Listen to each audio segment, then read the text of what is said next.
Hi friends, welcome back to my channel. ಎಲ್ಲರೂ ಹೇಗಿದ್ದೀರಾ? Hope ಎಲ್ಲರೂ ಚೆನ್ನಾಗಿದ್ದೀರಾ ಅಂತ ಅಂದ್ಕೊಂಡು ಇವತ್ತಿನ ವಿಡಿಯೋನ ಸ್ಟಾರ್ಟ್ ಮಾಡ್ತಾ ಇದ್ದೀನಿ.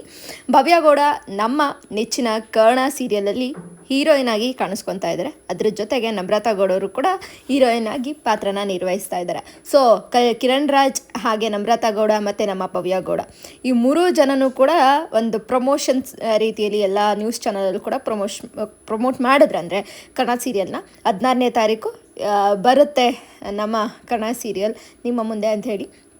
ಸೊ ಇದರಲ್ಲಿ ಏನು ವಿಷಯ ಇದೆ ಅಂತ ಕೇಳೋದಾದರೆ, ನಿಜವಾಗ್ಲೂ ಕೂಡ ನಮ್ಮ ನಿಧಿಮಾ ಲವ್ ಮಾಕ್ಟೆಲ್ ಸಿನಿಮಾದಲ್ಲಿ ನಮ್ಮ ಮಿಲನಾ ಅವರು ಏನು ನಿಧಿಮಾ ಪಾತ್ರನ ನಿರ್ವಹಿಸ್ತಾರೆ. ಅದೇ ರೀತಿ ಈಗ ನಮ್ಮ ಬ್ಯೂಟಿ ಕ್ವೀನ್ ನಮ್ಮ ರೌಡಿ ಬೇಬಿ ಅವರು ನಿಧಿಮಾ ಪಾತ್ರನ ನಿರ್ವಹಿಸ್ತಾ ಇದ್ದಾರೆ. ಸೊ ಎಲ್ಲರಿಗೂ ಒಂಥರ ಖುಷಿ ಇದೆ, ಭವ್ಯಗೌಡ ಫ್ಯಾನ್ಸ್ಗಳಿಗೆ ಎಲ್ಲರಿಗೂ ಒಂಥರ ಖುಷಿ ಇದೆ ಅಂತ ಹೇಳ್ಬೋದು. ಕೆಲವರು ಲವ್ ಮಾಕ್ಟೆಲ್ಲಿರುವಂತಹ ಮಿಲನಾ ಅವ್ರಿಗೆ ನಮ್ಮ ಭವ್ಯಗೌಡ ಅವ್ರನ್ನ ಹೋಲಿಸ್ತಾರೆ. ಅಂದರೆ ಇನ್ನು ಎಷ್ಟು ಅವರು ಪ್ರಶಂಸೆನ ಪಡೀತಾ ಇದ್ದಾರೆ ನಮ್ಮ ಭವ್ಯಗೌಡ ಅವರಿಗೆ ಈ ಒಂದು ಸೀರಿಯಲಿಂದ ಅನ್ನೋದನ್ನು ನೀವು ಎಕ್ಸ್ಪೆಕ್ಟ್ ಮಾಡ್ಬೋದು.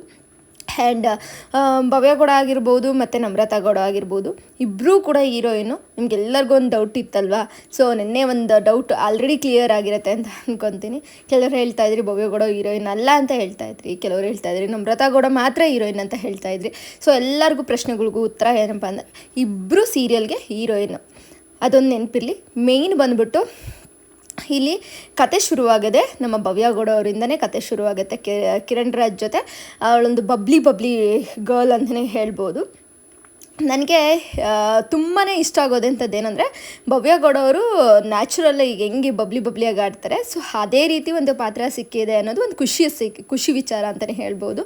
ಬಿಗ್ ಬಾಸಲ್ಲಿ ಒಂದು ಬಬ್ಲಿಯಾಗಿ ಎಲ್ಲೂ ಕೂರ್ತಿರ್ಲಿಲ್ಲ, ನಿಲ್ತಿರಲಿಲ್ಲ, ಒಂಥರ ಒಂದು ಚೈಲ್ಡಿಶ್ ನೇಚರ್ ಇದೆಯಲ್ವಾ, ಆ ನೇಚರು ಇದರಲ್ಲೂ ಕೂಡ ಕ್ಯಾರಿ ಆಗ್ತಾ ಇದೆ ಕನ್ನಡ ಸೀರಿಯಲ್ಲೂ ಕೂಡ.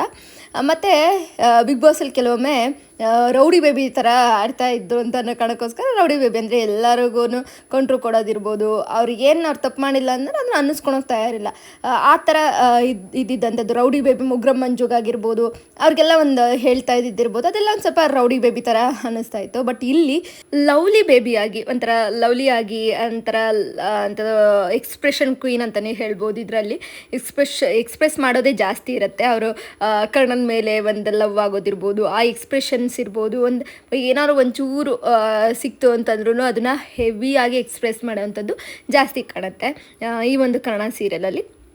ನಮ್ರತಾ ಗೌಡ ಪಾತ್ರ ಅಂತೂ ತುಂಬಾ ಸ್ಟೈಲಿಶ್ ಆಗಿದೆ ಅಂತ ನನಗೆ ಅನ್ನಿಸ್ತು.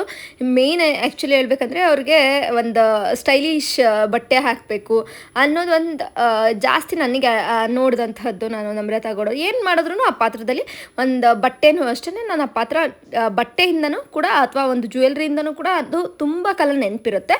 ಸೊ ಅದನ್ನು ನಮ್ರತಾ ಗೌಡವರು ಈ ಒಂದು ಪಾತ್ರದ ಮುಖಾಂತರ ತೋರಿಸ್ತಾ ಇದ್ದಾರೆ ಅಂತ ಅನ್ನಿಸ್ತು. ಜೊತೆಗೆ ಆ ಪಾತ್ರ ಹೇಗಿದೆ ಅಂದರೆ, ಒಂದು ಅಕ್ಕನ ಪಾತ್ರ ನಿರ್ವಹಿಸ್ತಾ ಇದ್ದಾರೆ. ಭವ್ಯ ಗೌಡ ಮತ್ತು ನಮ್ರತಾ ಗೌಡ ಅವರು ಮೊದಲೇ ಆ್ಯಕ್ಚುಲಿ ಅವರು ಕ್ಲೋಸ್ ಫ್ರೆಂಡ್ಸು. ಸುಮಾರು ದಿನದಿಂದನೂ ಕೂಡ ಒಂದು 2-3 ವರ್ಷದಿಂದನೂ ಕೂಡ ತುಂಬಾ ಕ್ಲೋಸ್ ಫ್ರೆಂಡ್ಸ್ ಇದ್ದಾರೆ. ಸೊ ಜೊತೆಗೆ ಇಲ್ಲಿ ಅವರು ಜೊತೆಯಾಗಿ ನಾವು ನೋಡ್ತಾ ಇದ್ದೀವಿ, ನಮ್ರತಾ ಗೌಡ ಆಗಿರ್ಬೋದು, ಭವ್ಯ ಗೌಡ ಇಬ್ಬರು ಕೂಡ ಬಿಗ್ ಬಾಸ್ನ ಒಂದು ಕಂಟೆಸ್ಟೆಂಟ್ಗಳೇ ಅಂತಲೇ ಹೇಳ್ಬೋದು. ತುಂಬಾ ಫೇಮಸ್ ಆದಂತಹ ಅವರು ಇಬ್ಬರು ಕೂಡ ಕಂಟೆಸ್ಟೆಂಟ್ಗಳು ಕಿರಣ್ ರಾಜ್ಗೆ ಜೋಡಿ ಆಗ್ತಾ ಇರೋವಂಥದ್ದು. ನಮ್ರತಾ ಗೌಡ ಅವ್ರ ಬಗ್ಗೆ ಹೇಳಬೇಕಂದ್ರೆ, ಅವ್ರಿಗೆ ಆ್ಯಕ್ಟಿಂಗ್ ಬಗ್ಗೆ ಹೇಳೋದೇ ಬೇಡ. ಆ್ಯಕ್ಟಿಂಗ್ ಅಂದ್ರೇ ನಮ್ರತಾ ಗೌಡ ಅಂತ ನಾನು ಹೇಳ್ತೀನಿ, ಅಷ್ಟು ಸೂಪರಾಗಿ ಆ್ಯಕ್ಟಿಂಗ್ ಮಾಡ್ತಾರೆ. ನಮ್ಮ ಭವ್ಯ ಗೌಡ ಅವರು ಅಷ್ಟೇ ತುಂಬಾ ಚೆನ್ನಾಗಿ ಅವ್ರು ಹೇಳ್ತಾರೆ ಒಂದು ಕಡೆ ಎಲ್ಲೋ ಒಂದು ಕಡೆ, ನಾನು ಇನ್ನೂ ಜೂನಿಯರು, ಎಲ್ಲ ದೊಡ್ಡ ಆರ್ಟಿಸ್ಟ್ಗಳಿದ್ದಾರೆ, ದೊಡ್ಡ ಕಾಸ್ಟಿಂಗ್ ಇದೆ, ನಾನೇ ಜಸ್ಟ್ ಜೂನಿಯರು, ನಾನಿನ್ನೂ ಕಲಿತಾ ಇದ್ದೀನಿ ಅಂತ ಹೇಳ್ತಾರೆ ನಮ್ಮ ಭವ್ಯ ಗೌಡ ಅವರು. ನಿಜವಾಗ್ಲೂ ಕೂಡ ಒಂದು ಏನು ಗೊತ್ತಾ, ಅಪ್ರಿಷಿಯೇಟ್ ಮಾಡೋದಿದೆಯಲ್ಲ ಇನ್ನೊಬ್ರನ್ನ ಕಲಿಬೇಕು ಅನ್ನೋ ಒಂದು ಇದಿದೆಯಲ್ವ, ಅದಕ್ಕೆ ಖುಷಿ ಆಗುತ್ತೆ. ನಮ್ಮ ಭವ್ಯ ಗೌಡ ಅವರು ಈ ಒಂದು ನೇಚರ್ ತುಂಬ ಇಷ್ಟ ಆಯಿತು ನನಗೆ.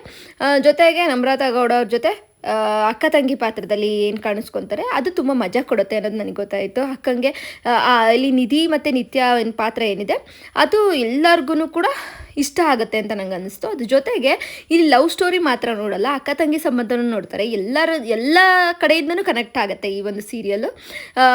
ಒಂದು ಇಲ್ಲಿ ಕರ್ಣನ್ಗೆ ತ್ಯಾಗನೇ ಬದುಕಾಗಿರುತ್ತೆ. ಇಲ್ಲಿ ನಮ್ಮ ನಿಧಿಗೆ ಬಂದ್ಬಿಟ್ಟು ಅಂದರೆ ಭವ್ಯ ಗೌಡ ಅವ್ರಿಗೆ ಒಂದು ಲವ್ವೇ ಜೀವನ ಆಗಿರುತ್ತೆ, ಕರ್ಣನೇ ಒಂದು ಪ್ರಾಣ ಆಗಿರ್ತಾರೆ, ಮತ್ತು ಆ ಒಂದು ಪ್ರೀತಿನೇ ಬದುಕಾಗಿರುತ್ತೆ.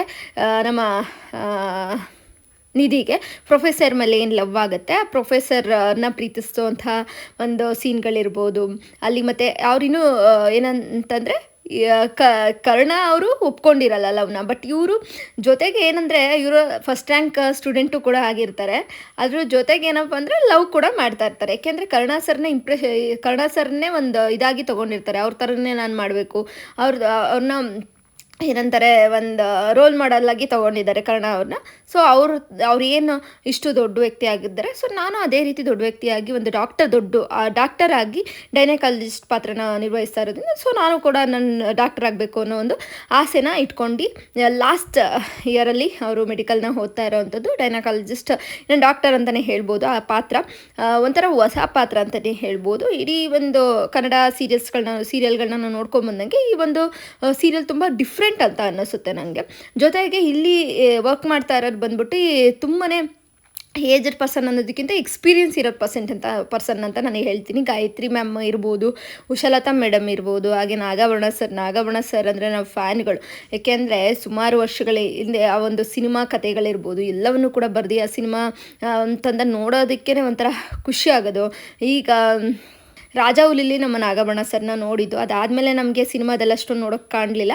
ಇನ್ನು ಈ ಒಂದು ಸೀರಿಯಲಲ್ಲಿ ಕಾಣಿಸ್ಕೊತಾ ಇದ್ದಾರೆ ನಮ್ಮ ನಾಗಭರಣ ಸರು. ಅವ್ರನ್ನ ನೋಡೋದಕ್ಕೆ ಒಂದು ಖುಷಿ ಅನಿಸುತ್ತೆ. ಮತ್ತು ನಮ್ಮ ಕಿರಣ್ ರಾಜ್ರವರು ರಿಯಲ್ ವ್ಯಕ್ತಿ ಅಂತ ಹೇಳ್ತೀನಿ. ಅವರು ಪ್ರಮೋಷನಲ್ಲಿ ಮಾತಾಡುವಾಗ ನಂಗೆ ಖುಷಿ ಆಗೋದು. ರಿಯಲ್ ಆಗಿದ್ದರೆ ಜನ ಎಕ್ಸೆಪ್ಟ್ ಮಾಡ್ತಾರೆ. ಸೊ ಸುಮ್ಮನೆ ಫೇಕ್ ಕಿಕ್ಕೆಲ್ಲನೂ ಇದು ಮಾಡಿಕೊಂಡು ಅದೆಲ್ಲ ಬೇಡ, ರಿಯಲ್ ಆಗಿ ನಾನು ಹೆಂಗಿರ್ತೀನಿ ಆ ಥರ ಇದ್ರೇ ಜನ ಆಕ್ಸೆಪ್ಟ್ ಮಾಡ್ತಾರೆ ಅಂತ ಹೇಳ್ತಾರೆ. ಮತ್ತು ಇವರೊಂದು ಪ್ರಾಮಿಸ್ ಕೂಡ ಮಾಡಿದರು, ನಾನು ನೆಕ್ಸ್ಟ್ ಏನಾದರೂ ಒಂದು ಸಿನಿಮಾ ಆಗಲಿ ಒಂದು ಸೀರಿಯಲೆಲ್ಲ ಮಾಡಿದ್ರೆ ಅದು ಹೀರೋ ಓರಿಯೆಂಟೆಡ್ ಸೀರಿಯಲ್ನ ಮಾಡ್ತೀನಿ ಅಂತ ಹೇಳಿದರು. ಅದೇ ಪ್ರಕಾರನೇ ಅವರು ಹೀರೋ ಓರಿಯೆಂಟೆಡ್ ಸೀರಿಯಲ್ನ ಕೂಡ ಮಾಡಿದ್ದಾರೆ. ಅಂದರೆ ಕನ್ನಡ ಹೆಸರಲ್ಲೇ ಇರುವಂಥ ಒಂದು ಅಂದರೆ ಹೀರೋ ಓರಿಯೆಂಟೆಡ್ ಸೀರಿಯಲ್ ಅಂತಲೇ ಹೇಳ್ಬೋದು. ಈಗ ಹೆಚ್ಚಾಗಿ ಎಲ್ಲ ಒಂದು ಸುವರ್ಣದಲ್ಲಾಗಿರ್ಬೋದು, ಕಲರ್ಸ್ ಕನ್ನಡದಲ್ಲಾಗಿರ್ಬೋದು ಎಲ್ಲ ಕಡೆ ಒಂದು ಸ್ವಲ್ಪ ಇದರಲ್ಲೂ ಜಿ ಕನ್ನಡದಲ್ಲೂ ಕೂಡ ಏನು ಹೀರೋಯಿನ್ ಓರಿಯೆಂಟೆಡ್ ಸೀರಿಯಲ್ಗಳೇ ಜಾಸ್ತಿ ಇರೋವಂಥದ್ದು. ಲಕ್ಷ್ಮೀ ಬಾರಮ್ಮ ಇರ್ಬೋದು, ನಿನಗಾಗಿ ಸೀರಿಯಲ್ ಇರ್ಬೋದು, ಎಲ್ಲ ಸೀರಿಯಲ್ಗಳು ಆಲ್ಮೋಸ್ಟ್ ಹೀರೋಯಿನ್ ಓರಿಯೆಂಟೆಡ್ ಇರುತ್ತೆ. ಬಟ್ ಇದು ಡಿಫ್ರೆಂಟ್ ಅಂದರೆ ಕನ್ನಡ ಅನ್ನೋ ಪಾತ್ರ ಹೀರೋ ಓರಿಯೆಂಟೆಡ್ ಸೀರಿಯಲ್ ಬರ್ತಾ ಇರೋದ್ರಿಂದ ತುಂಬಾ ಜನಕ್ಕೆ ಇಷ್ಟ ಆಗುತ್ತೆ. ಮತ್ತು ಅವ್ರ ಪಾತ್ರಕ್ಕೆ ಕನೆಕ್ಟ್ ಆಗಿಬಿಡ್ತಾರೆ, ಬೇಗ ಕನೆಕ್ಟ್ ಆಗ್ತಾರೆ. ಹೇಗೆ ಅನ್ನೋದಾದರೆ ಒಂದು ಗೈನಕಾಲಜಿಸ್ಟ್ ಪ್ರೊಫೆಸರ್ ಅನ್ನೋದು ಒಂದು ಲೆಕ್ಚರರ್ ಮೇಲೋ ಅಥವಾ ಒಂದು ಟೀಚರ್ ಮೇಲೋ ಯಾರಿಗಾರು ಒಂದು ಸಲನಾದ್ರು ಕ್ರಶ್ ಹಾಗೇ ಆಗಿರುತ್ತೆ. ಆ ಒಂದು ಕ್ರಶಿಂಗ್ ಮೂಮೆಂಟ್ ಇರ್ಬೋದು, ಎಲ್ಲವೂ ಕೂಡ ಅಟ್ರ್ಯಾಕ್ಟ್ ಮಾಡುತ್ತೆ.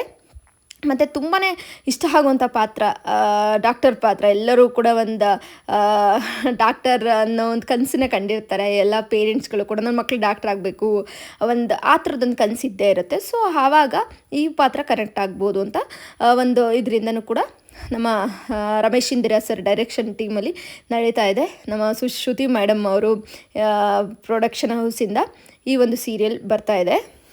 ತುಂಬಾ ಬಬ್ಲಿಯಾಗಿ ಭವ್ಯ ಗೌಡ ಅವರು ಕಾಣಿಸ್ಕೊಳ್ತಾ ಇದ್ದಾರೆ. ಅದರ ಎಕ್ಸ್ಪ್ರೆಷನ್ ಫುಲ್ಲು ಈ ಒಂದು ಸೀರಿಯಲಲ್ಲಿ ಕಾಣಿಸುತ್ತೆ. ನಮ್ಮ ಭವ್ಯ ಅವರ ಎಕ್ಸ್ಪ್ರೆಷನ್ನೇ ಜಾಸ್ತಿ ಬಬ್ಲಿ ಚೈಲ್ಡಿಶ್ ನೇಚರ್ ಕೂಡ ಕಾಣಿಸುತ್ತೆ. ಮತ್ತು ಕಿರಣ್ ರಾಜ್ ಅವರ ನ್ಯಾಚುರಲ್ ಆ್ಯಕ್ಟಿಂಗ್ ನೋಡ್ಬೋದು, ಮತ್ತು ನಮ್ರತಾ ಗೌಡ ಅವರ ಸೂಪರ್ ಆ್ಯಕ್ಟಿಂಗ್ ಕೂಡ ನೋಡ್ಬೋದು ನಾವು ಈ ಸೀರಿಯಲಲ್ಲಿ.